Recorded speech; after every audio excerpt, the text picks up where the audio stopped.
హైదరాబాద్ లో రాత్రి ఈదురుగాలులతో కూడిన భారీ వర్షం కురిసింది. అయితే శంషాబాద్ ఎయిర్పోర్ట్ లో వాతావరణం అనుకూలించకపోవడంతో సీఎం రేవంత్ ప్రయాణిస్తున్న విమానాన్ని బెంగళూరుకు దారి మళ్లించారు. సీఎం ఢిల్లీ నుంచి 6E717 ఇండిగో విమానంలో హైదరాబాద్ కు బయలుదేరారు. ఈ విమానం నిన్న రాత్రి 9 గంటలకు శంషాబాద్ లో ల్యాండ్ కావాల్సి ఉంది. ఆ సమయానికి విమానాశ్రయంలో ఈదురుగాలులతో కూడిన భారీ వర్షం కురిసింది.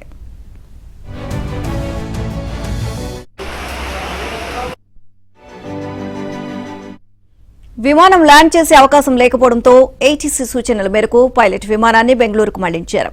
ఆ విమానం బెంగళూరులో సురక్షితంగా ల్యాండ్ అయిందని ఎయిర్పోర్టు వర్గాలు వెల్లడించాయి. సీఎం రేవంత్ ఇవాళ హైదరాబాద్ రానున్నారు. కాగా భారీ వర్షం వల్ల శంషాబాద్ విమానాశ్రయంలో పలు వాహనాల రాకపోకలకు అంతరాయం ఏర్పడింది.